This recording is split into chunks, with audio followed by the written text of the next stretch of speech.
Good evening and welcome to African Voices platform. My name is Tchiyiwe Chihana. On tonight's show, we're going right back in history, right into the kingdom of Mali from back in the day, and we'll be talking about Musa, that is Mansa Musa, the richest man who ever lived. One of the three authors of the new book that's recently been published, it's called Mansa Musa, the richest man who ever lived, is joining me tonight.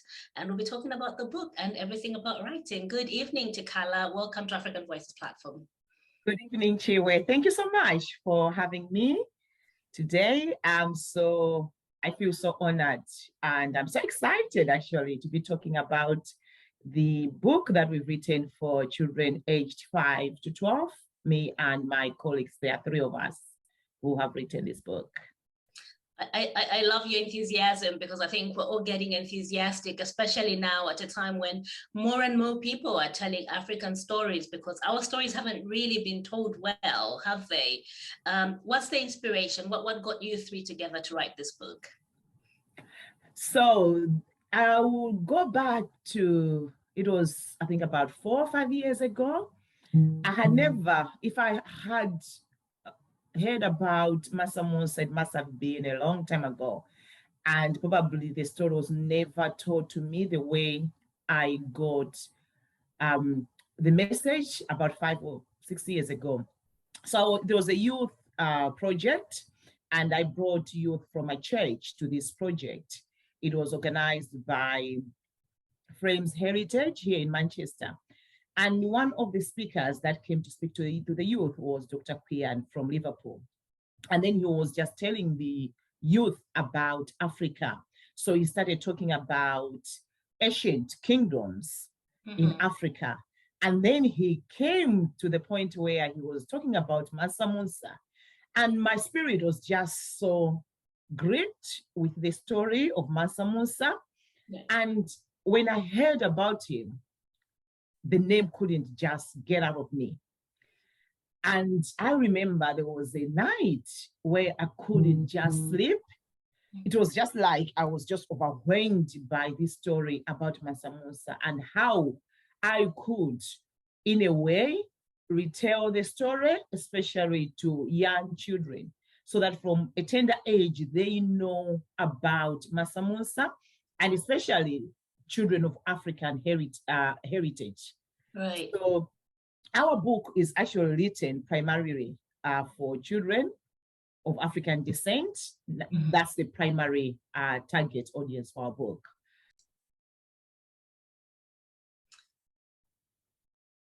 So Mansa Musa, the richest man who has ever lived, primarily is written for children of African descent. Secondly, it's written for children of other descent, so they know the truth about Africa. And the third group of people that we are targeting the book for is teachers. That teachers know about the story of Africa. So when they are teaching children, especially in primary school, even in secondary school, they should be telling our children about the story of one who has graced this planet, but who is the richest man that has ever lived.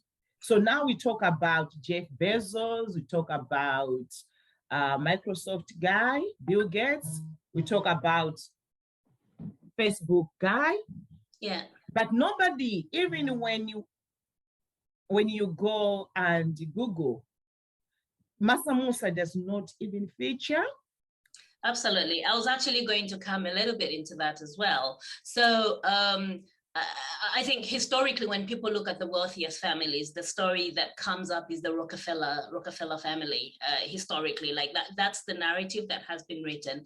Is part of why you and your colleagues got together that bit where you want to see, apart from obviously teaching children about this, and I think that's a commendable feat, but is part of it, is it that we're trying to reclaim our narrative now as Africans? Is that something that you think we're doing with something like, because power, there's a lot of power in that, isn't it?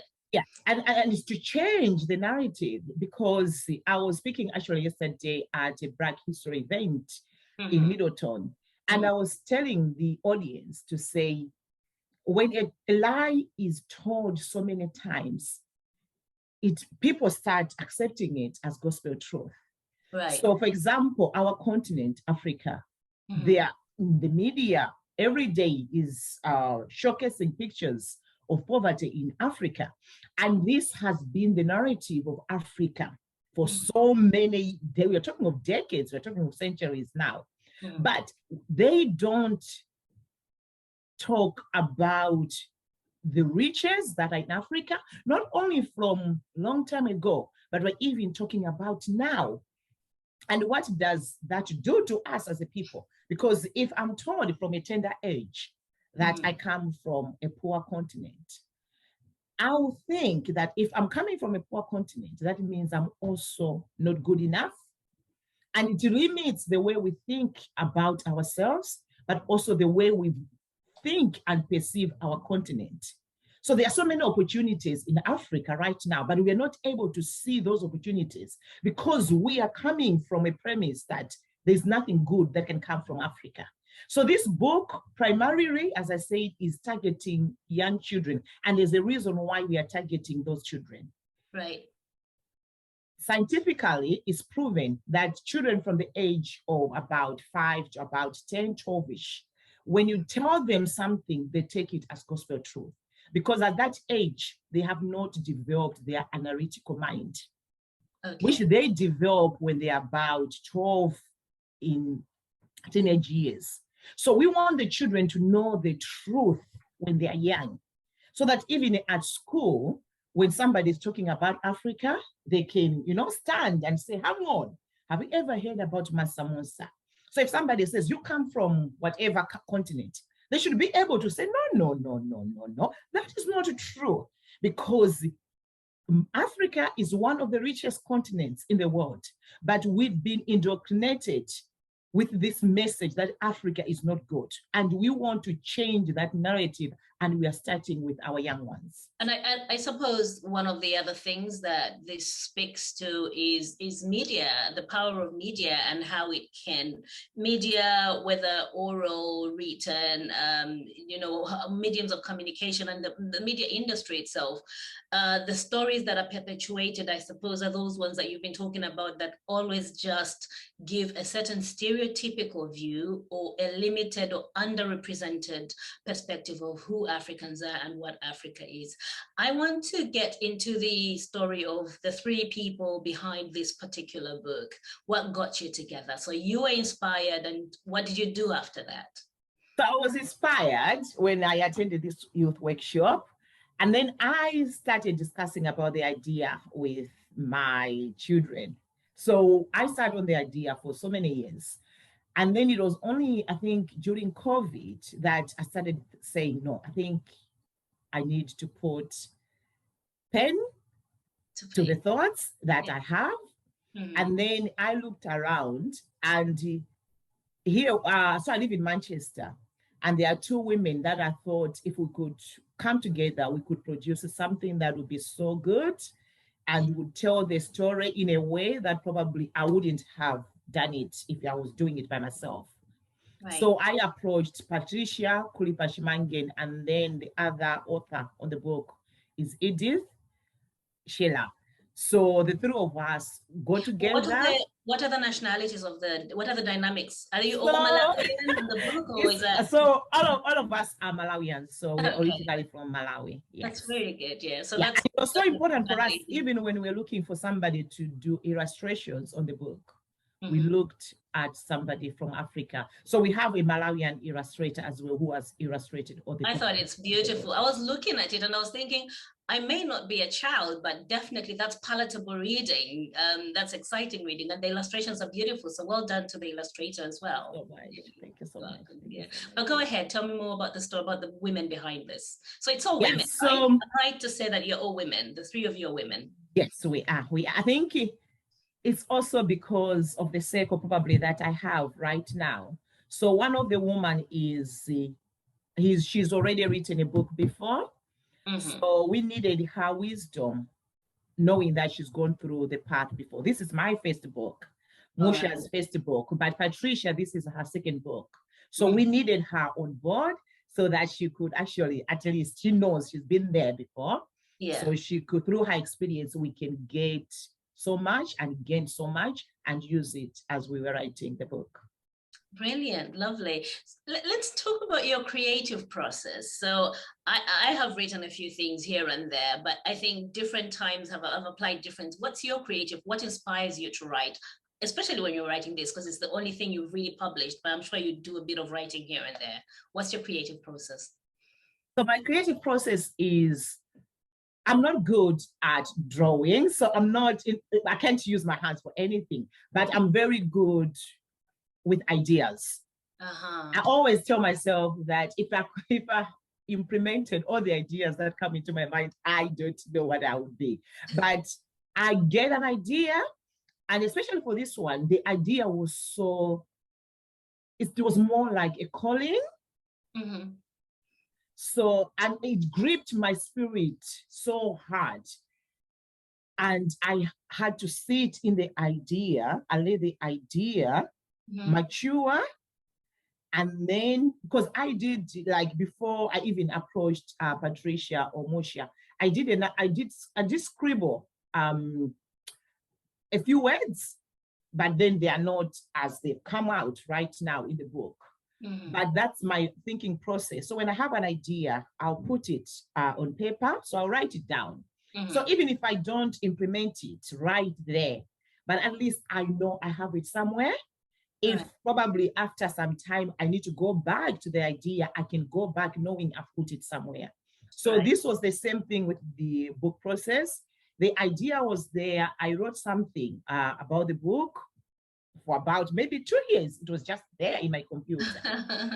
And then what I did, when I made now the decision to say, no, this book has to come to life. Yeah. We need to give life to this book. I took what I had scribbled, added a few more words to it, and then I sent to Patricia to say, Patricia, can you please have a look and go through what I've written and add anything that you may feel needs to be added. Do your research and do that. And it was the same thing even with Mhla, that each one of us had a look at the content and we added what we felt needed to be put in the story. So it's a simple story, but the power behind the words, the pictures in the book, we know if a child reads this book, those pictures and those words will be imprinted in that child's mind. Brilliant. And they will remember always Mansa Musa and that they come from good heritage and they can become the next Mansa Musas of Africa or wherever they are based right now. They can become that, yes. They can become that, yeah, totally, I agree. What about the resonance? You've referred to it resonating with you. You felt it really at the core of you. Do you know whether there's anything you can point to specifically that highly resonated with you in this story?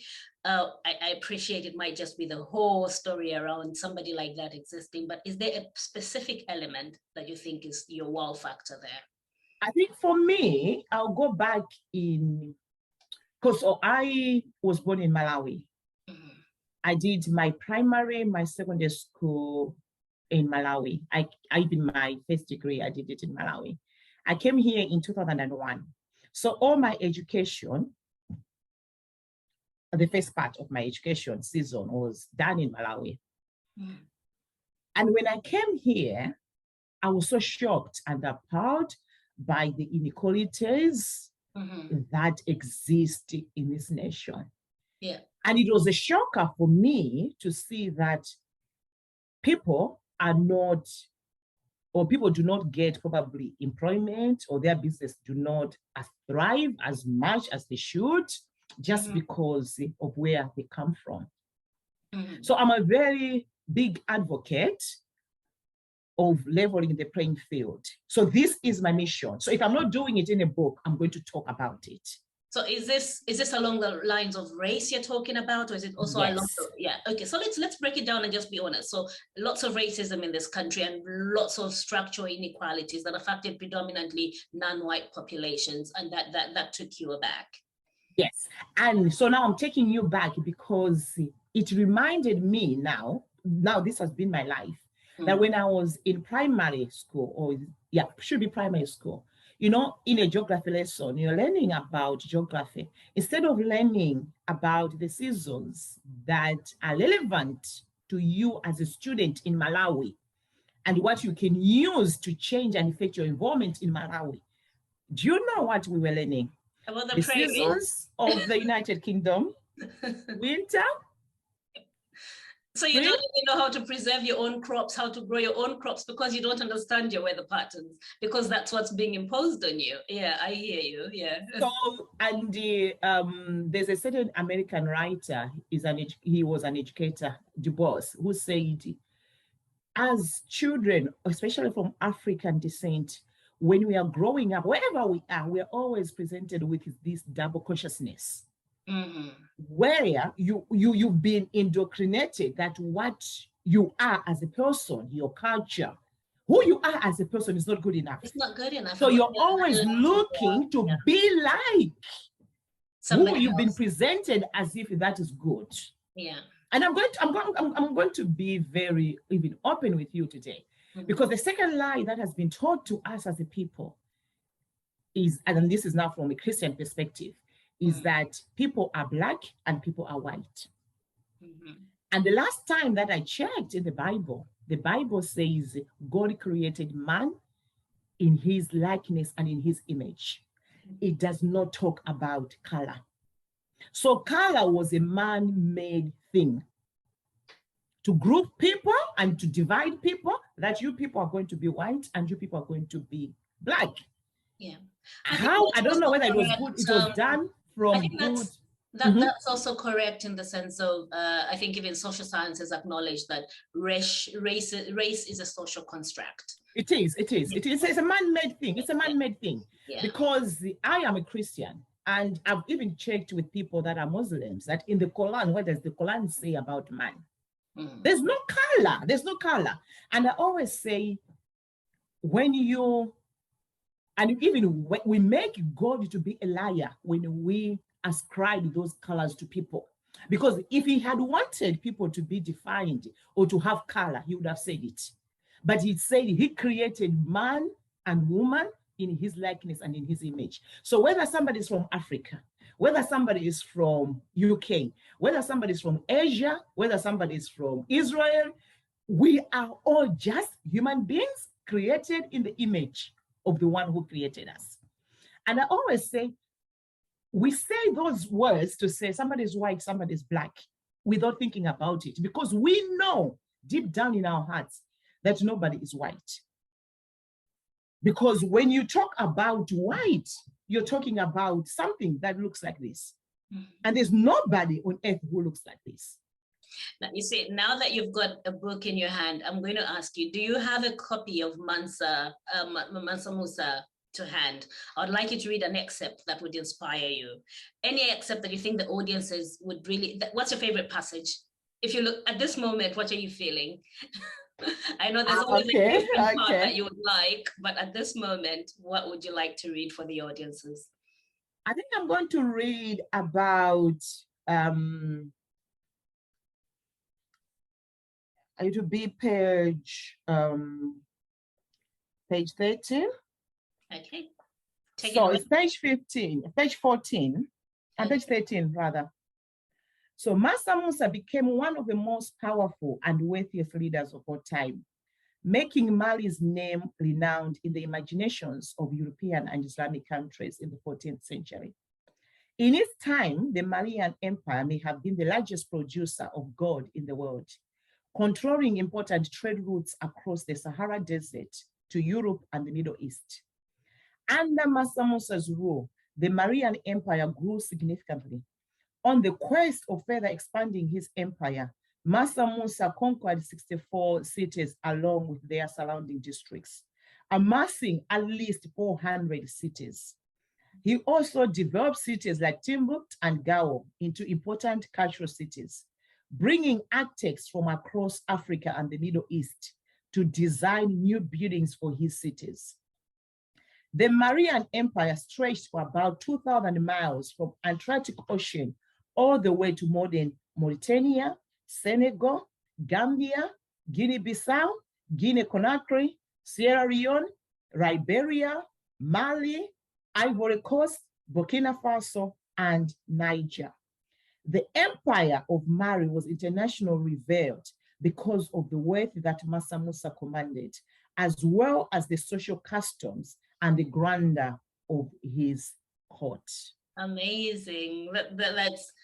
That speaks so much to power, the power that he yielded. So can I just read one more? I'm moving now to page 15. Okay. The splendor and the generosity of Mansa Musa that he showed on his pilgrimage to Mecca is what Mansa Musa is most remembered for. Mansa Musa was so rich that he provided all the requirements for the procession, feeding the whole company of men and animals. There were 80 camels, and each camel carried 23 to 136 kilograms of gold dust. While passing through the country of Egypt, Mansa Musa spent vast amounts of gold, from the markets of Cairo to royal offices to the impoverished people who crossed his path. He would spend gold donating to charitable organizations and surprising beggars with bags full of gold. Musa's generosity and purchase of foreign goods left the streets littered with gold. Whoa. Wow, Tikhala, talk us through that. What does that reading do? What are we listening to? Because I'm just seeing power, power, power.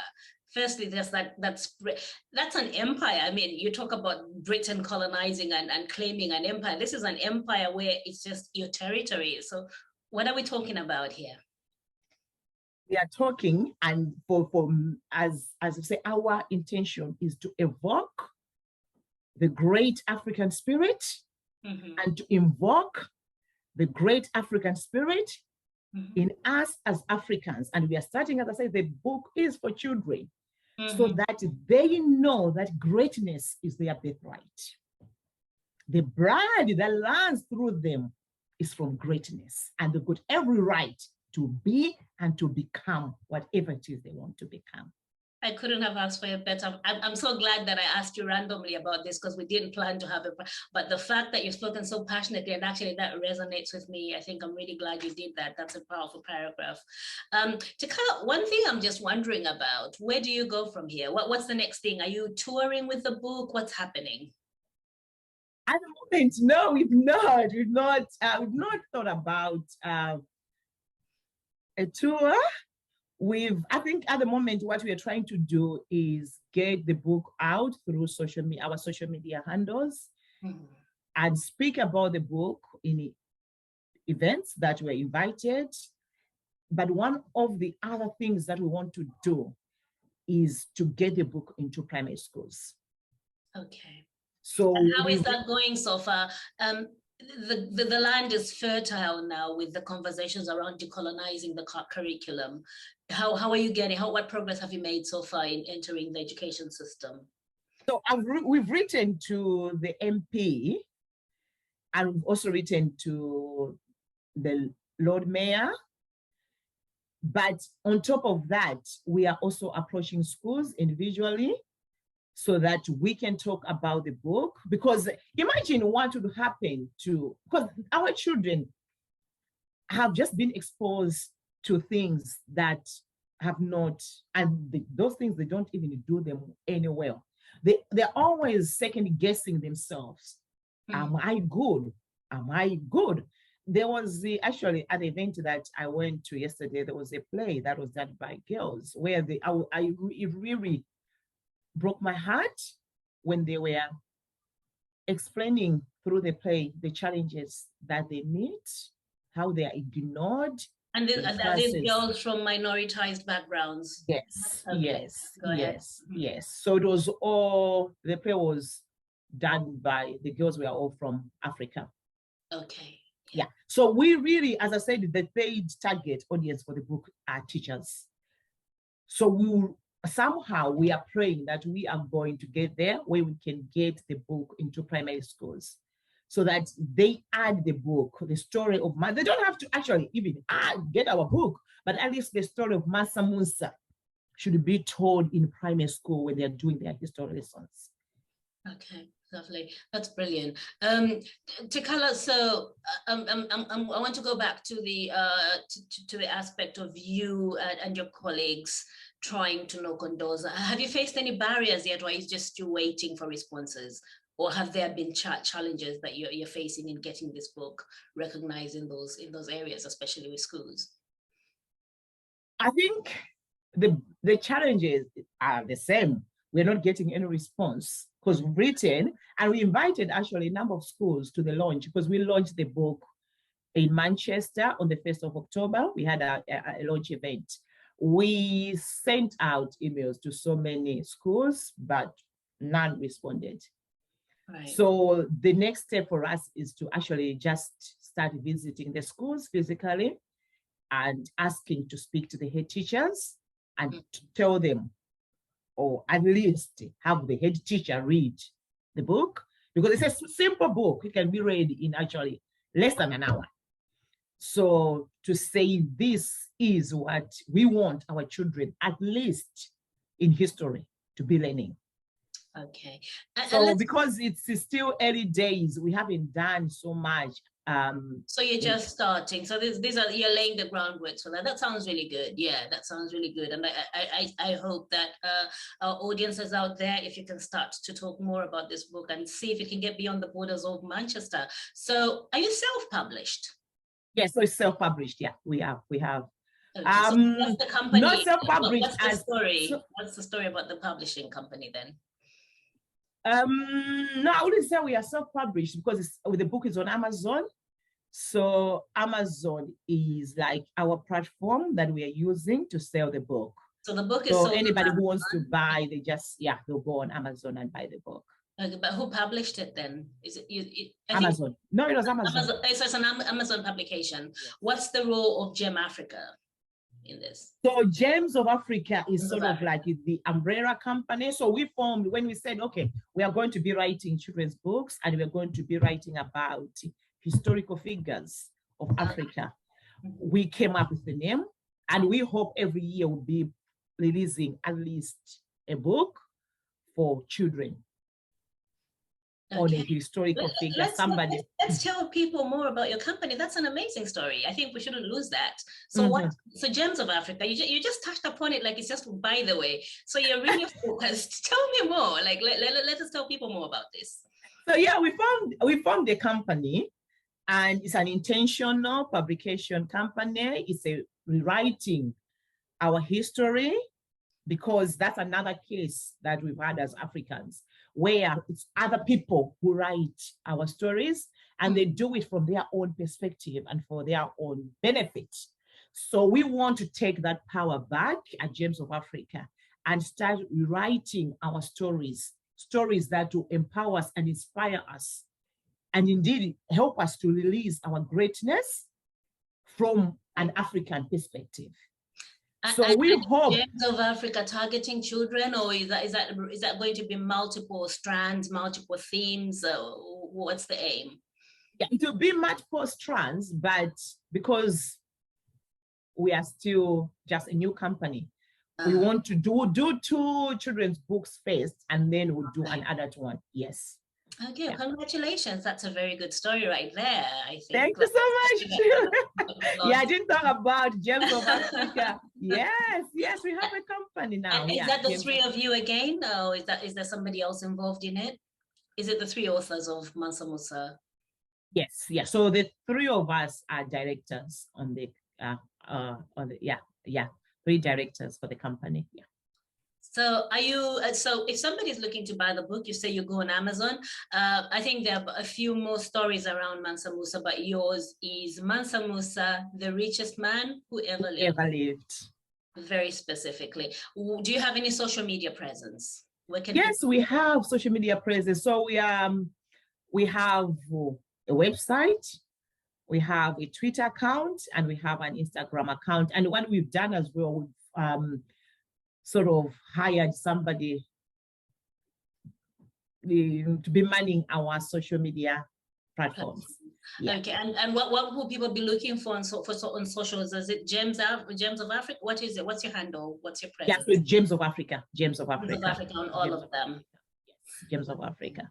And also a website. Yeah, Gems of Africa. Okay, Yeah. so if people want to know where you're next going with the book, if the development of the book, just go on all your socials and all Our social media handles, yes, yeah. So all information as to where we are going to be in the next probably few months, yeah, everything will be communicated through our social media handles. One thing that we want to do probably in December during the Christmas holiday is to do a masterclass for children where we are going to read the book, but also have a conversation with children about the book and what the book means to them and why they should read the story.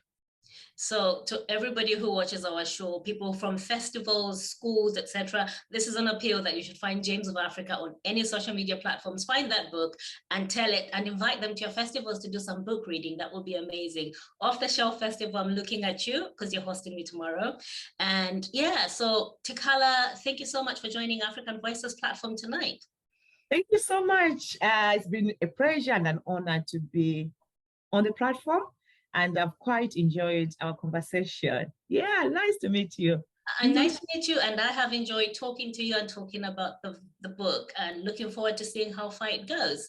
Thank you so much for joining us on African Voices platform. My name is Tchiyiwe Chihana, and I was joined by one of the co-authors of Mansa Musa, the richest man who ever lived, Tikhala Chimpango.